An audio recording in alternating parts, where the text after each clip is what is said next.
오늘도 주님이 우리와 함께 하심을 믿습니다. 주의 영이 있는 곳에 자유함이 있다고 하는데요, 진짜 예배의 자리가 가장 자유로움을 누릴 수 있는 축복의 자리가 아닐까 하는 그런 생각이 들었습니다. 오늘 말씀의 제목 한번 펴주시겠어요? 오늘 말씀 제목 우리 한번 다 같이 읽도록 하겠습니다. 시작. 기도는 인간이 할 수 있는 하나님의 일이다. 기도는 인간이 할 수 있는 하나님의 일이다 라는 제목으로 저는 오늘 여러분들과 함께 기도에 대해서, 신앙의 두 번째 회복 시리즈에서 두 번째 기도에 대해서 함께 이야기를 나누길 원합니다. 오늘 기도는 인간이 할 수 있는 하나님의 일이다 라는 이 말은 제가 만들어낸 말이 아니라 정말 기도의 사람이라고 일컬어지는 E.M. 바운즈라는 유명한 목사님이 하신 말씀입니다. 정말 우리는 이 땅에 살아가면서 하나님과는 상관없는 땅의 일들을 참 많이 하며 살아가는데, 우리가 다른 어떤 일이 아니라 기도의 자리에 나와서 기도하기 시작하면 그때부터 우리는 땅의 일이 아니라 하늘의 일, 하나님의 일을 시작한다는 것.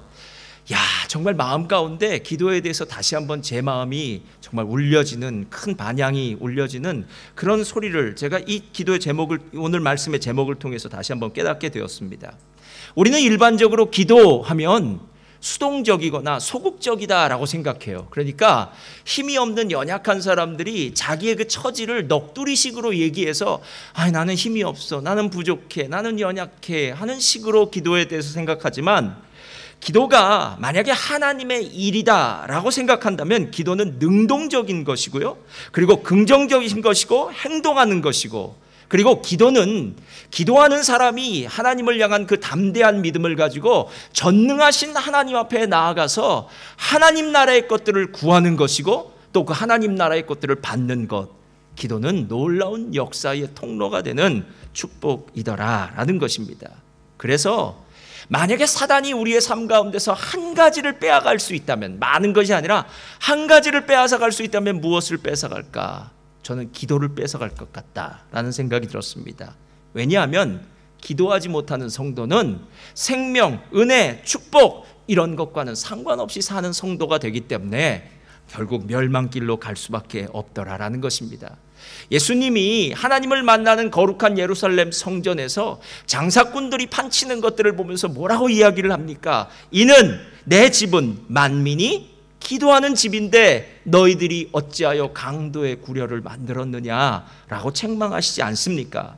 실제로 하나님을 만나는 그 자리는, 하나님의 집은 만민이 기도하는 집, 기도를 통해서 하나님의 놀라운 축복을 받는 장소가 바로 이 장소가 되는 줄 믿습니다.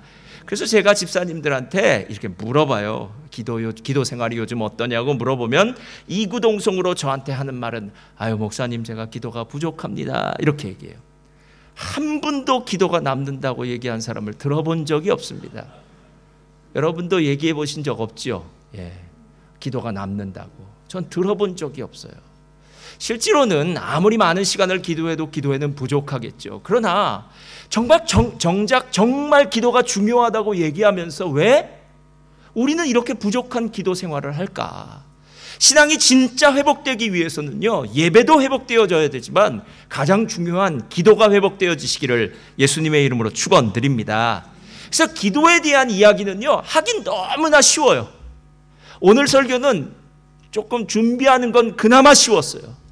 그러나 이 설교를 삶 가운데 적용하는 데는 정말 어렵고 힘들 수가 있습니다. 제가 오늘 설교를 준비하면서 이런 생각이 들었어요. 기도에 대해서 어떻게 한 주에 다 모든 것을 한 번 설교로 한 30-40분 되는 40분 되는 이 설교로 이걸 다 이야기할 수 있을까? 불가능합니다. 그래서 제 나름대로 그럼에도 불구하고 우리의 삶 가운데 기도를 어떻게 이야기할까 생각하다가요, 마치 우리가 영어를 배우거나 언어를 배우거나 어떤 학문을 배우려고 할 때 초급 과정, 중급 과정, 고급 과정 있듯이 기도에도 초급, 중급, 고급이 있을 것 같다라는 생각이 들었어요. 이 기도의 단계별로 제가 한번 생각해 봤습니다. 제1단계. 자, 펴주시고요. 기도의 초급 단계는 무슨 기도죠? 구하는 기도의 단계입니다. 저를 따라 하시기 바랍니다. 기도의 초급 단계는 구하는 기도의 단계입니다. 자, 구하는 기도라는 것은 우리가 말하는 기도의 일반적인 단어로 사용되어질 때 말하는 것입니다. 기도는 그 자체가 구하는 것입니다. 그런데 구한다는 것은 나에게 무언가 필요한 것이 있다라는 거예요. 그래서 기도 제목이 있다, 필요하다라고 할 때 우리는 누군가에게 구하게 됩니다. 그런데 우리가 누군가에게 구할 때에 그 구하는 대상이겠죠. 그 대상은 당연히 그것에 대해서 가지고 있는 사람한테 우리가 구하게 되어 있어요. 실제로 우리는 처음부터 하나님 앞에 이런 구하는 기도를 드리는 대상이 아니었습니다. 하나님은 천지를 창조하시고 아담과 하와를 에덴 동산에서 살게 하시고 난 다음에 에덴 동산에 살고 있는 아담과 하와를 향해서 너는 정복하고 충만하고 다스려라 라고 이야기해서요, 그들은 하나님 앞에 일상적인 필요를 구하는 그럴 필요가 없었습니다. 에덴 동산은 모든 것으로 풍성한 동산이었고요, 그들에게는 부족한 지혜, 부족한 물건, 부족한 음식, 어떤 것도 부족하지 않았습니다. 심지어는 옷도 입을 필요가 없었으니까 아침에 교회 나올 때 무슨 옷을 입고 나올까 걱정할 필요도 없었습니다. 그러니까 걱정이 없는 거예요. 그러나 중요한 것은 인간이 죄를 짓고 난 다음에 삶의 결핍이 시작됐다는 거예요. 부족하기 시작한 거예요. 부족하기 시작해요. 실제로 인간이 부족하게 된 이유는요, 첫째는 육체적으로, 영적으로, 관계적으로 부족한데, 영적으로 부족한 것은 영적인 생명의 근원 대신 하나님과 이제 단절된 상태를 의미하고요, 육적으로 부족한 상태, 결핍의 상태가 되었다는 건 이제 늙고 병들고 죽게 되었다는 거예요. 이건 엄청난 결핍입니다. 그러니까 풍성한 생명을 누리지 못해요. 세 번째, 환경적으로 우리가 결핍을 느낀다는 것은 우리가 살고 있는 이 땅이 그렇게 쉬운 땅이 아닙니다. 땅은 가시와 엉겅퀴를 낼 것이요, 너희는 이마에 땀을 흘리고 수고하여야 먹을 것을 얻을 것이다. 그래서 실은 일하는 것, 노동하는 것은 결코 쉽지가 않습니다. 우리가 잘 아는 요한 3서 2절은 이렇게 이야기합니다. 사랑하는 자여, 내 영혼이 잘된 같이 범사가 잘되고 강건하기를 내가 간구하노라. 이는 예수 그리스도 안에서 우리에게 있는 세 가지 부족함, 즉 영적인, 육체적인, 그리고 환경적인 결핍을 예수 그리스도 안에서 하나님께서 다시 한번 해결해 주신다는 놀라운 축복의 말씀이 바로 요한 3서 2절이고요. 그리고 이것을 우리는 일컬어 삼중 축복이다라고 얘기해서 하나님 앞에서 영혼이 회복되어지는 것, 하나님 앞에서 범사가 회복되어지는 것, 그리고 하나님 안에서 우리의 삶이, 그리고 우리의 환경이 회복되어진 것, 삼중고의 결핍과 고통으로부터 우리가 회복되어지는 것, 이것이 바로 예수 그리스도의 삶이다라는 것입니다. 여러분, 기도는 부족해서 필요해서 하는 것입니다. 그래서 여러분들이 무언가 부족할 때 기도하시기를 예수님의 이름으로 축원드립니다. 구체적으로 기도하시기를 예수님의 이름으로 축원드립니다. 제가 가끔 새로운 신자라든가 이런 분들을 가서 기도할 때요, 이렇게 얘기해요. 집사님, 기도 제목을 구체적으로 써 넣으세요. 1번, 2번, 3번. 그리고 기도할 때마다 기도 제목을 보시면서 하나님 앞에 구체적으로 아뢰세요. 집사님이 기도하는 제목도, 성도님이 기도하는 제목, 자기가 무슨 기도를 했는지도 모르면서 기도할 때가 많은데 어떻게 그런 식으로 기도해서 하나님이 응답해 주실 수 있겠습니까? 분명하게, 명확하게 집사님이 원하신 것들을 하나님 앞에 1, 2, 3, 4 이렇게 써가면서 기도하시면 하나님께서 집사님의 삶 가운데 역사하시는, 응답하시는 놀라운 것들을 경험하게 될 것입니다 라고 이렇게 얘기해요. 구약 성경에는 제가 보니까 많은 기도의 사람이 나왔는데 그 중에 구하는 기도를 제일 잘한 사람이 누굴까 생각해 보니까 야곱이었어요. 야곱이 형을 피해서 바단 아람으로 도망갈 때도 기도했지만 그가 다시 바단 아람에서 돌아올 때도 기도를 하는데 야복 강가에서 그가 하는 기도는요, 정말 구하는 기도의 전형적인 예라고 할 수 있는 부분이에요. 야곱이 얼마나 똑똑했는지 형이 400명의 집에서 길리운 군사들을 이끌고 자기를 잡으러 온다는 소식을 듣자마자 그는 양떼, 자기의 소유를 2떼로 나누고요, 그리고 자기의 가족도 이렇게 2떼로 나누고요, 그리고 그 모든 것들은 자기 앞서 보내고 난 다음에 자기는 야복 강가에서 마지막에 기도를 하기 시작합니다. 왜냐하면 만약에 형들이 와서 우리 가족이나 내 소유물에 손을 댄다면, 무슨 문제가 있다면 나는 내 한 목숨 살리라, 나는 도망가리라 생각하면서 그는 마지막으로 그 야복 강가에서 기도를 해요. 그 기도를 성경은 뭐라고 얘기하냐면요, 천사와 씨름한다라고 얘기해요. 제가 묻겠습니다. 야곱이 천사와의 씨름에서 대충 해주고 보냈을까요? 아니면 악랄하게 끝까지 천사의 다리를 붙잡았을까요? 악랄하게 끝까지. 언제까지냐면 새벽에 동이 틀 때까지요. 천사가 다급해진 거예요. 그래서 내두어라, 내두어라. 나를 이제 가만 놔두어라. 내가 가야 된다라고 하는데 끝까지 붙들면서 야곱이 했던 이 이야기는 나를 축복해 주시기 전에는 절대로 당신은 떠날 수 없습니다. 여러분, 이 정도 기도하셔야죠. 주님, 이 문제 해결해 주세요. 제가 정말 죽든지 살든지 이 문제는 반드시 해결되어져야 됩니다. 금식하며 철야하며 작정 기도하며, 여러분 어떤 상황도 상관없습니다. 기도에 다른 사람 눈치 볼 것이 무엇이 있겠습니까? 이 문제가 해결되지 않으면 나의 삶 가운데는 정말 큰 고통과 어려움을 당하니까 하나님 해결하여 주시옵소서. 이게 바로 야곱의 기도예요. 씨름하는 기도예요. 그 이야기를 듣고 난 다음에 천사가 뭐라고 이야기합니까? 내 이름이 무엇이냐? 야곱입니다. 사기꾼 야곱. 근데 내 이름을 바꾸어라. 이스라엘이라고 불러라. 이스라엘은 하나님과 겨루어서 이긴 자란 뜻이에요. 여러분, 하나님과 겨루어서 이겼는데 뭐가 더 필요합니까? 그 다음에 환도뼈를 쳐서 골절시키고요. 야곱은 절뚝절뚝거리면서 형을 만나게 됩니다. 그런데 놀라운 사실은요, 하나님이 이미 에서의 마음을 다 바꾸어 놓으셔서 야곱은 죽지 않고 이제 형제가 상봉하는, 극적인 상봉을 하는 그런 축복의 시간을 맞이하게 되더라라는 거예요. 여러분, 기도는 응답받아야 돼요. 이게 구하는 기도예요. 기도를 대충 하지 마시기 바랍니다. 어떤 기도든 기도했다면 반드시 응답받으시기를 예수님의 이름으로 축원드립니다. 그래서 성경은 언제나 기도를 이야기할 때마다, 구하는 기도를 이야기할 때마다 그것과 함께 따라하는 이야기가 있을 거예요. 마태복음 7장 7절 한번 펴주세요. 다 같이 한번 읽겠습니다. 시작. 구하라 그리하면 주실 것이요, 찾으라 찾아낼 것이요, 문을 두드리라. 구하는 이마다 받을 것이요, 찾는 이는 찾아낼 것이요, 두드리는 이에게는. 자, 이 얘기 여러분 아시지 않습니까? 예. 구하거나 두드리거나 찾거나 반드시 응답받게 된다는 것, 이게 기도의 비밀이에요. 여러분, 실제로 응답받지 못하는 기도를 하는 사람은 어리석은 사람과 마찬가지입니다. 밤새 물고기를 잡기 위해 그물을 던졌지만 아무런 물고기도 잡지 못했던 것처럼, 헛손질을 했던 것처럼, 나의 인생에 많은 시간들을 일했지만 나중에 내 손에 남은 것은 아무것도 없는 것처럼, 정말 허무한 인생을 살아간 사람들처럼 기도했는데 응답받지 못했다면 그 기도에는 반드시 문제가 있다는 거예요. 왜냐하면 성경은 기도하면 응답받을 수 있기 때문입니다. 그러면 어떤 분이 이렇게, 목사님 저는 기도를 너무 많이 했는데 응답을 조금밖에 못 받았습니다. 예, 그런데 그 중엔 많은 것이 응답받았을 수도 있어요. 어떤 것은 yes, 어떤 것은 no, 어떤 것은 기다려라, 천천히. 어떤 것은 우리의 마음을 바꿔주셔서요, 그 기도 제목이 우리에게 필요하지 않은 것임을 가르쳐 주셨을 때도 있어요. 중요한 것은 어떤 기도도 하나님이 응답해 주시지 않은 기도는 없다라는 거예요. 그래서 성경이 계속 얘기하는 거예요. 야고보서 1장 5절, 너희 중에 누구든지 지혜가 부족하거든 모든 사람에게 후히 주시고 꾸짖지 아니하신 하나님께 구하라 그리하면 주시리라. 빌립보서 4장 6절, 아무것도 염려하지 말고 오직 모든 일에 기도와 간구로 너희 구할 것을 감사함으로 하나님께 아뢰라. 그리하면 지각에 뛰어나신 하나님의 평강이 너희의 마음과 생각을 지키시리라. 할렐루야. 여러분, 이런 구절들을 왜 매일 읽어가시면서도 내가 하나님 앞에 드리는 기도가 응답받지 못할 거라는 그런 의심의 생각을 갖고 있느냐라는 거예요.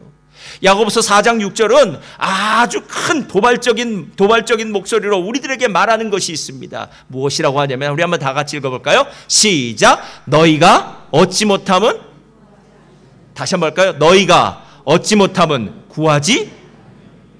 여러분, 얻지 못함은 구하지 아니하며, 기도하지 않았기 때문에 하나님은 우리에게 무엇인가를 주실 수 없다라는 거예요. 실제로 여러분의 삶 가운데 기도가 잊혀지진 않았습니까? 삶의 문제는 있는데 에휴 뭐 살다 보면 이런 일 있지 라고 생각하면서 기도의 자리를 멈추지 않았습니까? 만약에 여러분이 기도의 자리에 멈춰서 있다면 여러분들은 지금 큰 것을 놓치고 있는 거예요. 만약에 여러분이 다시 기도의 자리로 돌아와서 하나님께 기도하기만 하면 하나님이 들어주실 수 있고 응답해 주실 수 있건만, 여러분이 기도를 멈췄기 때문에 더 이상 여러분의 삶 가운데 하나님의 응답이 없을 수도 있더라는 거예요.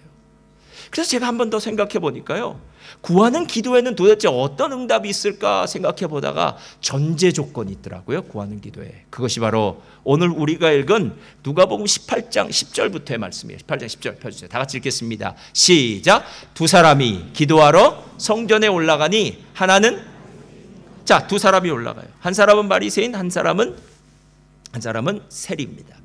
자, 바리새인이 기도를 하는데 어떻게 기도하냐면요, 이렇게 기도해요. 하나님, 저는요 율법에 나타난 거 모두 다 지켰어요.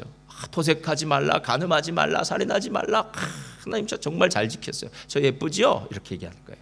그 다음에 저 세리처럼 살지도 않았습니다 라고 얘기해요. 그 다음에는 조금 더 거기서 치다가요, 주님, 저는 일주일에 2번씩 금식을 하고요, 그리고 소산의 모든 것들을 다 11조를 했습니다. 저 참 대단하죠? 이렇게 얘기하는 거예요. 이걸 전문용어로 자랑질이라 그래요.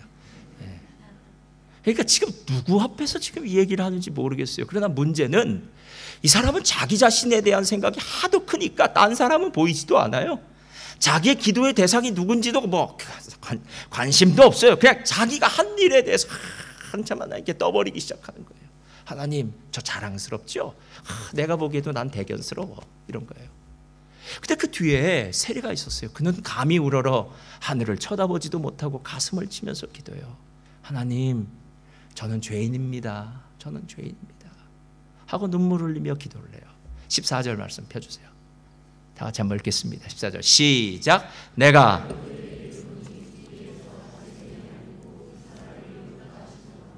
그의 집으로 내려갔느니라. 무릇 자기를,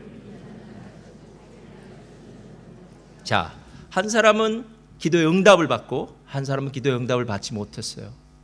지금 바리새인이 이런 기도를 드렸던 이유는요, 하나님 앞에 의롭다 하심을 받기 위해서예요. 그러나 하나님은 의롭다 하시지 않아요. 이야, 대단하시죠? 정말 그토록 많은 일을 주님 앞에 했건만 주님은 의롭다고 얘기하지 않으세요. 반대로 그토록 세상에서 많은 죄악을 저질렀건만 자신이 죄인이라고 하나님 앞에 눈물을 흘리며 고백하며 회개하는 그 심령을 향해서는 이 사람이 저 사람보다 더 의로워 라고 하면서 의롭다 하심을 받더라라는 거예요. 여러분, 기도에 응답받는 이유가 무엇인 줄 아십니까? 기도에 응답받기 위해서는요, 하나님이 높은 분이시고요, 우리는 겸손하게 낮아져야만 되는 거예요. 우리라는 존재가 어떤 존재인지를 모르면 절대로 하나님 앞에 응답받을 수가 없습니다. 우리는 필요한 존재고요, 낮아지는 존재고요, 그리고 죄인이고요, 연약한 자고요, 이 땅에 살고 있고요. 그래서 하늘에 계신 전능하신 위대하신 그 하나님의 능력을 절대적으로 필요로 하는 자이기 때문에 그분이 나의 삶 가운데 채워주시지 않으면, 응답하시지 않으면 나는 살아갈 수 없다라고 얘기해야 된다는 거예요. 빌 하이벨스 목사님의 나는 너무 바빠서 기도합니다 라는 책이 있어요. 우리 도서관에 있을 것 같은데요.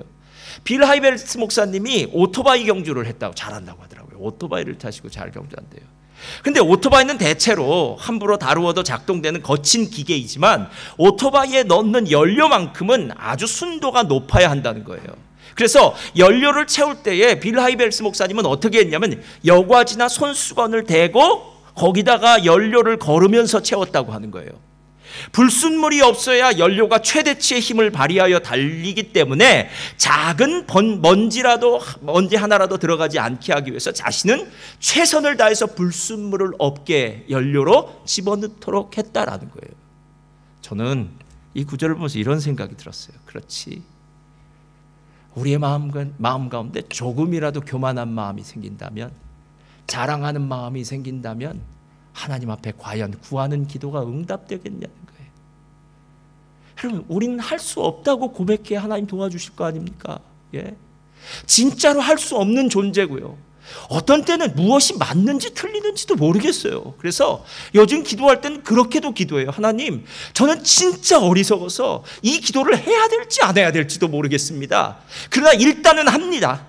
그러니까 하나님께서 좋은 것으로 채워주세요 라고 기도할 정도로 우리의 연약한 지식과 능력으로는 하나님께 무엇을 기도해야 될지도 모를 때가 많은 그런 연약한 존재들이라는 거예요.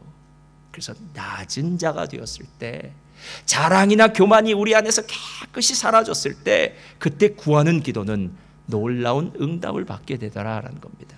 근데 이런 기도는 1단계예요. 1단계. 이제 2단계 기도로 넘어가겠습니다. 이제부터는 여러분 허리띠를 졸라매시고 마음을 단디 잡으셔야 됩니다. 예. 자, 2단계 기도는 어떤 기도죠? 교제의 기도입니다. 자, 구하는 기도의 의미에서 단계에서 우리가 반드시 나아갈 부분이 있다면 이제 그 기도를 들으신 대상과의 관계예요. 자, 이야기를 잘 들으셔야 돼요. 성경에 보면은 기도한다라고 얘기할 때 그 앞에 수식어가 붙을 때가 있어요. 항상, 무시로, 쉬지 말고. 그래서 여러분이 잘 아시는 데살로니가전서 5장에도 항상 기뻐하라, 쉬지 말고 기도하라, 범사에 감사하라, 이는 그리스도 예수 안에서 너희를 향하신 하나님의 뜻이니라. 그래서 그냥 기도하는 것이 아니라 쉬지 말고 기도하라고 얘기해요. 에베소서 6장이 이렇게 이야기합니다. 모든 기도와 간구로 하되 무시로 성령 안에서 기도하고. 이 예전 성경에는 무시로라 그랬어요. 개역. 무시로가 훨씬 좋아요. 예, 나우나도 생각나고. 그래서 무시로. 요즘 성경은 좀 그래요. 무시로 하면은 무시로. 예. 무시로 기도하라는 거예요. 무시로. 예. 그러면 하나님 도대체 우리가 어떻게 기도하는 게 쉬지 않고 무시로 기도하는 겁니까? 라고 저도 스스로 고민을 했어요. 그러다 어느 날 성경에서 그 방법을 찾아냈습니다. 요한복음 15장 말씀이에요. 15장 7절 펴주세요. 다 같이 읽겠습니다. 시작. 너희는 내 안에 거하고 내 말이 너희 안에 거하면 무엇이든지.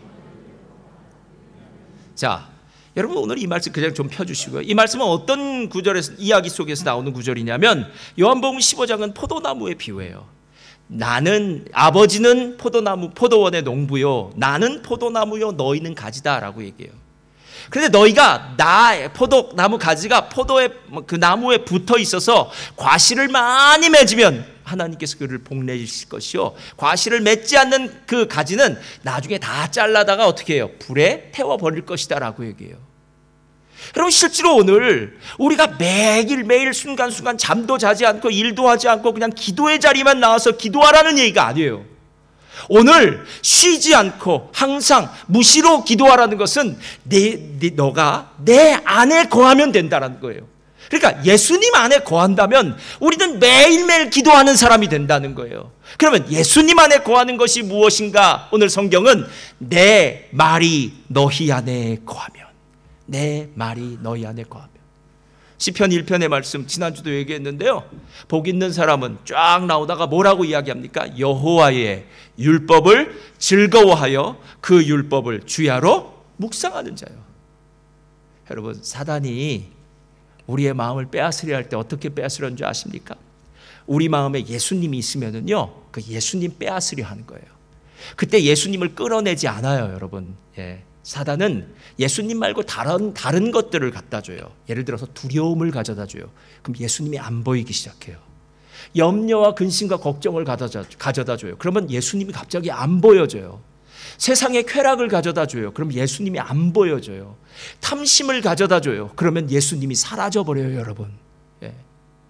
실제로 오늘 이 구절이 정말 중요한 것은 무엇이냐면, 무릇 지킬 만한 것보다 더욱 내 마음을 지키라, 생명의 근원이 이에서 납니다 라고 한 잠언서 4장 23절의 그 말씀은 내 마음에 말씀이 계속 살아 운동력 있는 그 말씀이 살아서 숨 쉬어야 되는데, 어느 순간인가 말씀은 사라져버리고 세상 것들로, 마귀가 주는 것들로 내 마음이 채워지기 시작하더라는 거예요. 그리고 난 다음에 내 안에는 진정한 기쁨과 진정한 행복 이런 게 다 사라져버려요. 그리고 두려움, 걱정, 염려가 우리의 마음을 다스리기 시작한다는 거예요. 저는 가끔 세상에서 쓰는 말 중에요, 인생 한방이라는 말이 있어요. 이거 어떻게 해석했는지 잘 모르겠는데 번역한 자 인생 한방이라고 해요. 우리 알아요, 인생 한방이 뭔지. 제가 인생 한방에 대해서 정말 뼈저리게 경험했던 적이 있어요. 예전에 어느 가정을 신방했더니 정말 힘들게 살더라고요. 예, 정말 힘들게.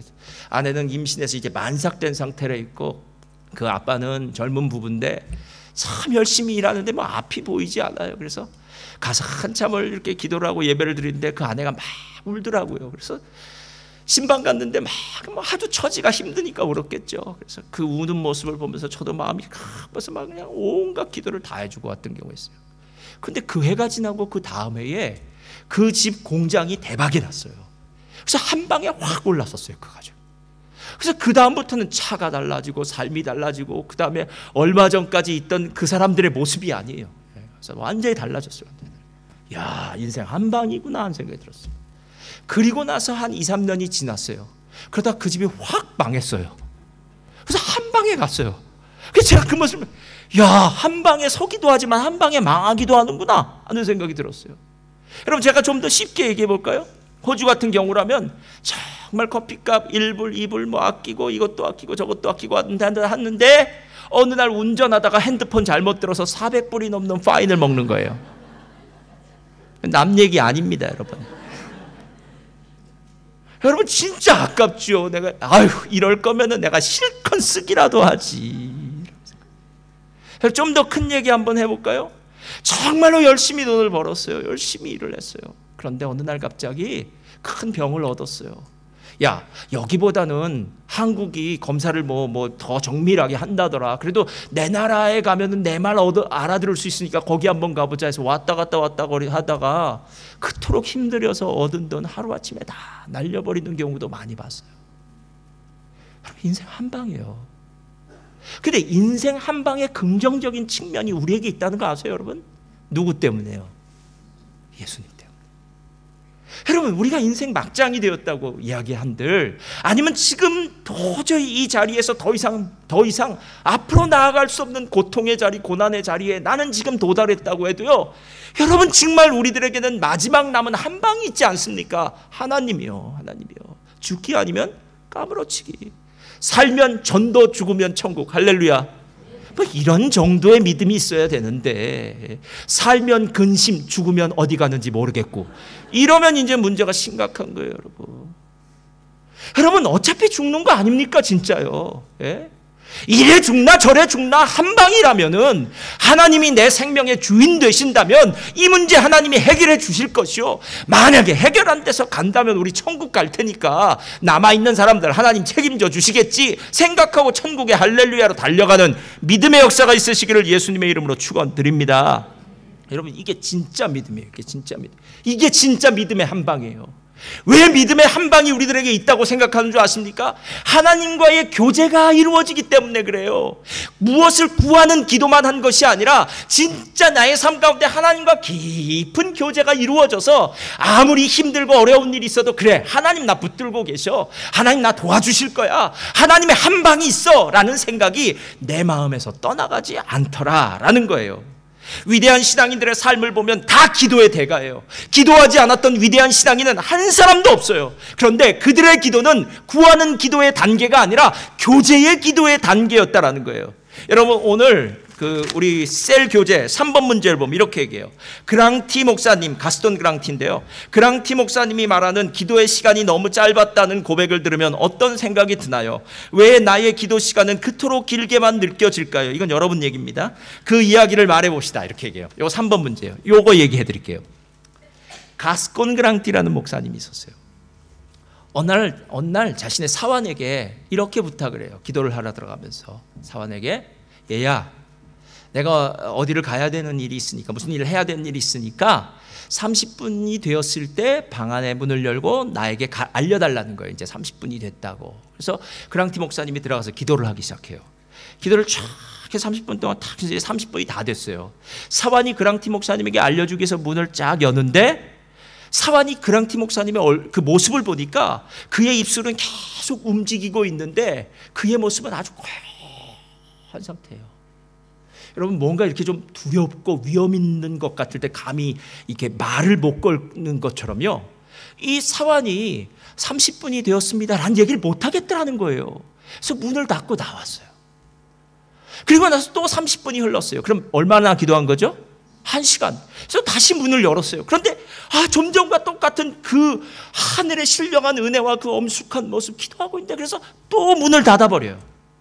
세 번째 30분이 또 지나고 난 다음에 이젠 안 되겠어요. 이 30분 만에 깨우라고 그랬는데, 알려달라고 했는데 1시간 반이나 되니까 이젠 안 되겠으니까 문을 열고 그 기도하는 그랑티 목사님을 향해서 사환이 얘기하는 거예요. 이제 시간이 되었는데요 라고 얘기를 하는데, 그랑티 목사님이 이렇게 대답하는 거예요. 여러분, 잘 들어보세요. 무릎을 꿇고 있다가 그 사환의 소리를 들으면서 일어나면서 이렇게 말해요. 예수님과 교제할 때는 30분이 너무 짧구나. 몇 시간 기도했어요? 1시간 반. 그런데 지금 뭐라고 얘기하고 있는 거예요? 예수님과 교제할 때는 30분이 너무 짧구나. 우리는 3분만 해도 시계 봐요. 그리고 5분쯤 지나면 더 이상 우리는 견딜 수 없다고 얘기해요. 죽이면 죽였지 나는 기도 자리 못 간다 그래요. 왜 우리의 신앙이 아직도 초급 단계인지 아세요, 여러분? 하나님과의 교제의 맛을 모르는데 어떻게 신앙이 성장하겠습니까? 이 단계까지 도달하지 못하는데 어떻게 영적인 축복을 누릴 수 있겠습니까, 여러분? 매일 아이들, 멜버른 참 좋더라고요. 바닷가 가면 깊지도 않고 빠져 죽을 일도 없어요. 그냥 빠질 일도 없어요. 다 멀리 나갔는데도 발목이에요, 발목. 아이들 놀기 너무 좋은 찰랑찰랑 발목만 움직이는 그런 신앙의 단계. 언제까지 그런 단계에서 멈추시겠습니까, 여러분? 1시간 30분이 지났음에도 불구하고 야, 이거 30분 너무 짧아 라고 얘기할 수 있는 것, 이게 바로 하나님과의 깊은 교제의 기도예요. 실은 저는 여기서 멈추려고 그랬어요. 그 다음은 아예 여러분의 생각 속에서 너무 높은 거라서 감히, 그런데 이 다음 단계를 얘기하지 않으면 오늘 기도가 완성되지 못해서 여러분과 상관없는 기도 같지만 그래도 말씀드릴 테니까 잘 들으시고 2단계를 지나서 3단계로 올라가시기를 예수님의 이름으로 축원드립니다. 우리 옆에 사람들과 한번 얘기가 3단계까지 올라가 봅시다. 자, 3단계 기도 펴주세요. 자, 다 같이 3단계 기도는 뭐라고요? 사명의 기도예요. 자, 사단은 1단계, 2단계 기도도 무서워하지만 3단계 기도는 사단에게 치명타를 주는 거예요. 1단계, 2단계 기도는요, 어쩌면 영적 전쟁을 위한 준비 기도일 뿐이에요. 그래서 나 자신이 필요한 것들을 구하는 것이고 내가 하나님과 교제하면서 영적으로 싸울 수 있는 무장하는 기도가 바로 1단계, 2단계 기도예요. 근데 3단계 기도는 틀려요. 3단계 기도의 가장 중심엔 마태복음 6장 33절 산상수훈에 나온 말인데요, 너희는 먼저 그의, 한번 읽겠습니다. 시작. 그런즉 너희는 먼저 그의 나라와 그의 의를 구하라. 그리하면 이 모든 것을. 자, 이건 3단계 기도예요. 자, 이건 사명의 기도라고 이야기할 수 있는데요, 하나님이 우리에게 사명을 주셨다는 거예요. 먼저 그 나라와 그 의를 구하는 기도, 즉 나의 필요나 내가 하나님과 영적으로 교제하기 위해서 나누는 그 기도는 준비 단계니까 직접 사단의 왕국을 향해서 우리가 뭐 공격을 하는 것은 아니겠지만 3단계부터는 이제 공격이 시작되는 거예요. 막 핵폭탄을 터뜨리는 거예요. 사탄의 왕국이에요. 그러면 사단의 왕국이 아주 큰일 나는 일이 바로 이 3단계 기도부터 시작되더라는 거예요. 종교개혁 당시 영국의 블러디 메리라고 하는, 여러분 아시죠? 뭐 역사책 보셨을 테니까. 블러디 메리라고 하는 영국의 메리 여왕은요, 개혁교인들, 개신교인들을 그렇게 핍박했다고 합니다. 그럼에도 불구하고 그가 스코틀랜드의 존 낙스 목사님을 그토록 무서워했다고 그러더라고요. 그래서 임종을 하면서 이런 얘기, 뭐 진짜 했는지 안 했는지 몰라도 이런 얘기를 진짜 했다고 하더라고요. 나는 존 낙스 목사의 그 기도가 100만 명의 군사보다 더 무섭다라고 이렇게 얘기했다. 이 이야기 이해 가세요? 존 낙스의 기도가 100만 명의 대군보다도 더 무섭다.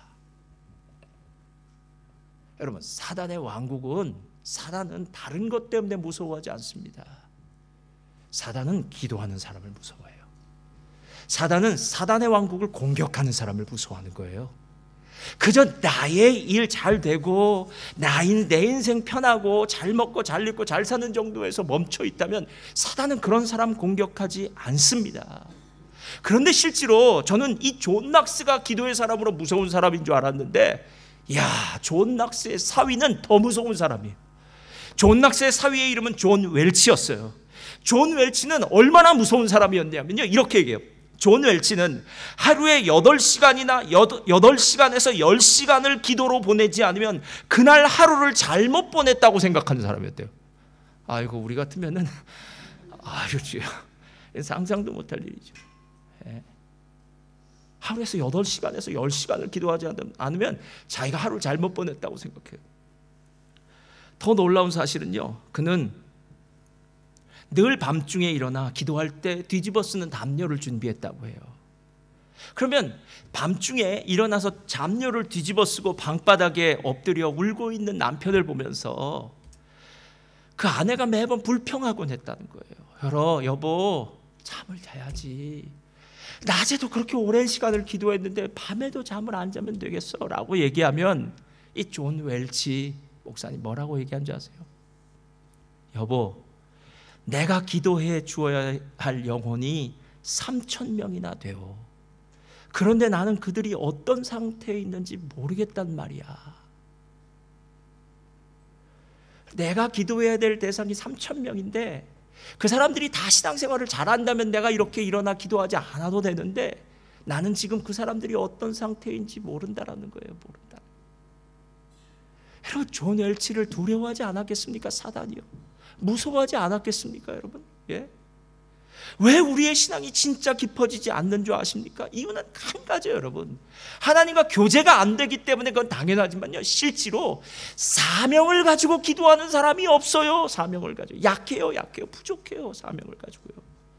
제가 여러분에게 사명을 가지고 기도한다고 할 때 아주 정말 실질적으로 한 가지 얘기해 드릴게요. 여러분, 오늘 정말 중요한 얘기 들으니까요, 이 얘기 들으면서 다시 한번 사명감을 고취시키시기를 바랍니다. 오늘 제가 꽃을 꼽았습니다. 이 꽃은 무슨 꽃이죠? 카네이션입니다. 어버이날이라고 해요. 어머니날인데 왜 어머니날인지 어버이날인지 저도 헷갈리네요. 하여튼 갖다가 꼽아주셨어요. 오늘은 어머니날입니다. 그렇죠? 어버이 주일이라 이따 우리 바나바셀 우리 어르신들도 이렇게 축복하는 시간 가질 텐데요. 축복합니다. 어버이들을 축복합니다. 저희들 위해서 얼마나 수고해 주셨는지 몰라요. 어버이들 축복합니다. 그런데 여러분, 자식을 낳았다고 엄마가 되는 것은 아닙니다. 자식에 대한 사명을 가져야 엄마입니다. 맞나요? 자식에게, 자녀에게 줄 수 있는 가장 큰 선물은 영적 축복이에요. 돈이 아닙니다. 부모님이 돈을 더 벌어서 우리 사랑하는 자식 잘 먹이고 잘 입히고 잘 살게 하고 좋은 교육 시켜서 잘 사는 것, 결코 좋은 그리스도인이 되게 하는 것과는 틀려요, 여러분. 세상에 영혼의 문제가 해결되지 않았는데 그 다음 것들이 무슨 소용이 있겠습니까, 여러분? 천국에 대한 확신이 없는데, 신앙이 불분명한데, 하나님을 믿는 믿음이 흔들리고 있는데 세상에 그 많은 것들이 무슨 소용이 있겠습니까? 여러분, 그 무엇보다도 앞서야 될 부분이 있는데 무엇인 줄 아십니까? 자식에 대한 사명감을 가지고 눈물로 기도해야 됩니다. 그래서 한국에 보니까 중계동 교회는 어머니 기도회가 있더라고요. 어머니 기도회는 무엇이냐면 자식들을 위해서 기도하는 모임이에요. 저는 금요 기도회마다 우리 학생분들이 와서 너무 감사해요. 무슨 의미 속에서 왔는지 모르겠지만 하여튼 감사해요. 기도의 자리니까. 그런데 정작 학생분은 왔는데 어머니는 빠진다는 거예요, 여러분. 아버지도 빠지고요. 여러분, 이게 어찌된 일입니까, 여러분? 저는 학생들이 기도하는 거 너무 감사해요. 아마 저들은 자기 부모님을 위해서 기도하는 놀랍고 위대한 믿음의 백성인지도 몰라요. 감사하죠, 여러분. 그러나 여러분, 부모는 자녀를 위해서 반드시 기도해야 됩니다. 제가 호주에 와서 가장 많이 들었던 것 중에 하나가 바로 시간당 얼마의 페이가 된다라는 얘기예요. 여기 있는 사람들의 많은 사람들은 시간당 얼마라고 계산을 하더라고요. 아르헨티나에서는 장당 얼마였는데 여긴 시간당 얼마예요. 거긴 장당 얼마씩 얘기해요. 여기 시간당이에요. 그래서 시간당 20불입니다. 시간당 30불입니다 라고 얘기해요. 제가 여러분에게 아주 살갑게 얘기해 드릴게요. 자녀를 위해서 드리는 기도는 시간당 1억 불입니다. 1억 불이 너무 큰 것 같으면 10,000불입니다, 여러분. 10,000,000불입니다. 그런데도 그 사명 감당하지 않으시겠습니까? 제가 보니까요, 두 가지를 포기해야 돼요. 첫째, 세상에서 생각하는, 세상 사람들이 생각하는 그 시간을 떼어 놓아야 돼요. 세상에 희생 없이, 투자 없이 되는 일이 어디 있겠습니까? 자녀를 위해서 기도하는 시간, 남는 짜투리 시간으로 기도하려고 생각하지 마세요, 여러분. 하나님 그런 거 받으시지 않습니다. 귀한 시간을 구별해서 하나님께 드려야 돼요. 우리 교회는 금요 기도회가 있잖아요, 여러분. 금요 기도회가 자녀를 위해서 기도할 수 있는 얼마나 큰 축복의 시간인지 모릅니다. 구별해야 돼요. 두 번째, 시간만 구별해서는 안 돼요. 에너지를 구별해 놔야 돼요. 왜냐하면 시컷 일하다가 시컷 놀다가 성전에 오면 그 다음부터는 졸아요. 그럼 기도가 안 돼요, 여러분. 기도를 위해서 잠시 쉬고 오셔야 돼요. 좀 시간이 되신다면요, 기도하기 위해서 한숨 주무시고 오세요. 그러면 쌩쌩한 생각으로, 쌩쌩한 몸으로 기도에 더 집중할 수가 있어요, 여러분. 나는 내 자녀를 위해서 기도하는 이 사명감만은 결단코 다른 어떤 것들과 비교하지도 않을 뿐더러 다른 어떤 것들을 희생하더라도 내 자녀를 위한 이 사명감은 내가 반드시 지키리라. 여러분, 이게 진짜 엄마, 진짜 아빠 아닙니까? 예? 저는 이 부분을 보면서 이렇게 생각했어요. 맞아. 하나님, 사명이란 것이 얼마나 중요한지, 우리로 내 필요한 것만 구하는 기도가 아니라 이젠 사명으로 기도하는 사람이 되게 하여 주시옵소서라고 생각해요. 앤드류 머레이 목사님은 우리에 대해서 이야기할 때 이렇게 얘기하더라고요. 하나님의 성소와 지성소 사이에 있는 그 휘장이 바로 우리 자신의 죄악된 본성이래요.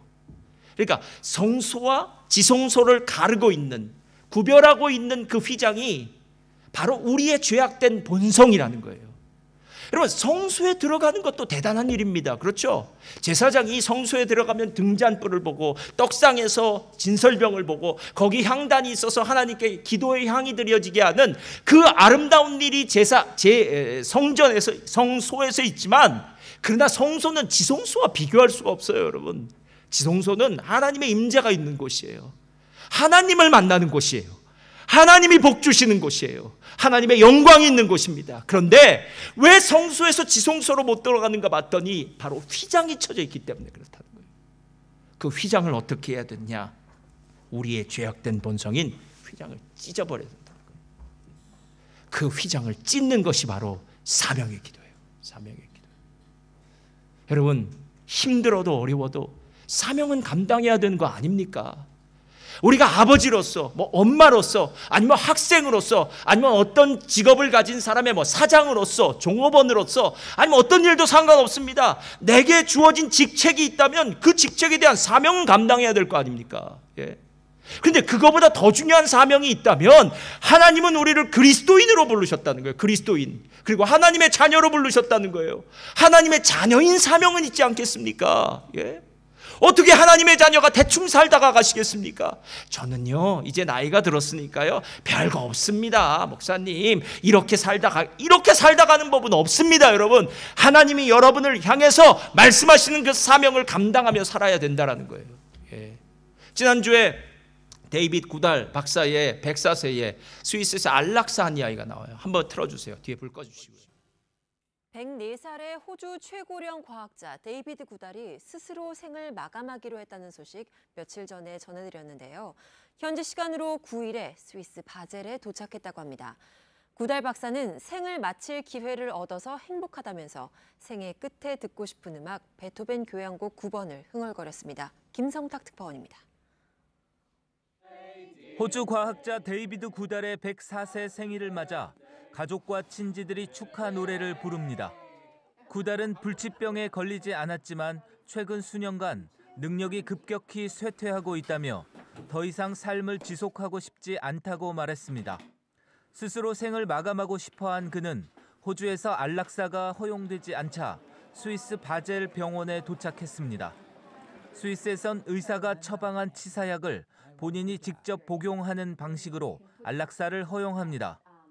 구달은 생을 마칠 기회를 얻게 돼 행복하다며 마지막 순간 듣고 싶은 음악을 흥얼거리기도 했습니다. I think it would be the final movement of Beethoven's Ninth Symphony. Very nice. Freude schöner Götterfunken, doch der aus Elysium. 구달의 사례를 계기로 품위 있는 죽음을 맞을 권리를 허용하자는 주장과 생명 경시 풍조가 만연할 것이란 우려가 맞서고 있습니다. 런던에서 JTBC 김성탁입니다. 데이빗 구달의 이야기를 들으면서 이런 생각이 들었어요. 만약에 우리의 생명이 우리의 것이라면 구달 박사처럼 살면 돼요. 그런데 만약에 우리의 생명이 우리 것이 아니라면 구달 박사는 지금 큰 실수한 겁니다. 여러분, 하나님이 왜 우리에게 죽음이라는 것, 또 죽음에 다다르는 노년과 그리고 고통과 병듦을 우리들에게 보여주신 줄 아세요? 그것은 죽음이 하나님이 계획한 것이 아니기 때문이에요. 죽음은 죄악의 결과입니다. 죄는 우리를 비참하게 만들어요. 그리고 죽음의 그 순간은 우리가 가장 비참한 존재라는 것을 우리로 깨닫게 할 뿐만 아니라 다른 사람들에게 그 모습을 보면서 인식하게 하는 거예요. 이게 죽음의 실체예요, 여러분. 그런데 또 한 가지가 있어요. 죽음의 실체가 그토록 잔인하고 그토록 비참하고 그토록 억울하고 힘들다는 것을 가르쳐 줌과 동시에 우리들에게는 소망이 생겨요. 한 번 죽는 것은 사람에게 정한 것이요 그 후에는 심판이 있으리니. 예수 그리스도를 만난 자들은 영원히 죽는 것이 아니라 천국에 가게 된다는, 예수님이 길이요 진리요 생명 되신다는 그 놀라운 축복, 놀라운 소망을 바로 죽음 가운데서 다시 한번 우리가 되새기게 된다는 거예요. 여러분, 그 가득 채워진 쓰레기 더미 위에서 피어나는 한 송이의 꽃도 아름답지 않습니까? 어쩌면 우리의 인생은 죽음이라는 것, 죽음의 그림자가 다스리고 있는 병듦과 수고와 아픔과 배신과 온갖 종류의 악한 것들이 지배하는 세상이었을지 몰라요. 그러나 예수 그리스도를 만나고 난 다음에 우리의 삶은 그 쓰레기 같은 우리의 삶 가운데 피어나는 한 송이 꽃일 수 있다는 거예요. 근데 중요한 것은 그 한 송이 꽃을 보는 순간 우리는 더 이상 쓰레기가 눈에 들어오지 않더라라는 거예요. 여러분, 왜 사명의 기도가 필요한 줄 아십니까? 오늘 4번 문제 펴세요. 오늘들은 문제마다 제가 하네요. 호주 과학자 구달의 이야기를 어떻게 들으셨나요? 나도 만약 구달과 같은 처지에 놓이게 된다면 난 어떤 모습으로 대처할 수 있을까요? 자, 제 얘기부터 먼저 하겠습니다. 저는 104세까지 구달은 대단한 분이니까 저렇게 사셨고요. 하여튼 상관없어요. 저는 구달 박사가 얘기했던 게 다시 한번 기억이 나더라고요. 구달이 이렇게 얘기해요. 나는 아침에 일어나서 밥을 먹고 의자에 앉아서 시간을 때우다가 점심을 먹고 또 의자에 앉아서 시간을 때우다가 저녁을 먹는다. 그러니까 이런 생은 의미 없는 생이라는 거예요. 생태학자이기 때문에 야외에 나가서 활동하고 게다가 100살이 될 때까지 논문을 썼다 그러더라고요. 그러니까 아주 의미 있게 산 사람이에요. 근데 그건 세상에 관련된 것이고요. 저는 아침을 먹고 사명의 기도를 하고 점심을 먹고 사명의 기도를 하고 저녁을 먹고 사명의 기도를 하고 그 다음날 아침을 먹고 또 사명의 기도를 하고 점심을 먹고 사명의 기도를 하고 사명의 기도를 하다가 주님께 갈 겁니다. 먼저 그 나라와 그 의를 구하라. 교회를 위해서, 자녀들을 위해서, 잃어버린 영혼을 위해서, 하나님 나라를 위해서, 선교사님들을 위해서, 목사님을 위해서, 다음 세대를 위해서. 하나님, 저는 아무것도 할 수 없는 자지만 제가 유일하게 할 수 있는 것, 바로 이 사명의 기도로 제 인생의 마지막을 마치고 싶습니다. 이렇게 살 겁니다. 여러분 어떻게 사시겠습니까? 오늘 제목 다시 한번 펴주시겠어요? 오늘 제목이요? 한번 다시 한번 읽어볼까요? 오늘 말씀의 제목 다 읽겠습니다. 시작. 기도는, 다시 한번 읽겠습니다. 시작. 기도는 우리가 할 수 있는 하나님의 일입니다. 어느 상황 가운데서도 기도하는 것은 최고의 일입니다. 기도하면 기적이 일어납니다. 기도하면 사탄이 물러갑니다. 기도하는 그 자는 하나님과 함께 세상을 향해서 일하고 있다는 사실을 꼭 기억하시고, 우리 멜번 순복음교회 성도님들 기도의 자리를 잊지 마시고 기도의 자리로 나오시기를 예수님의 이름으로 축원드립니다.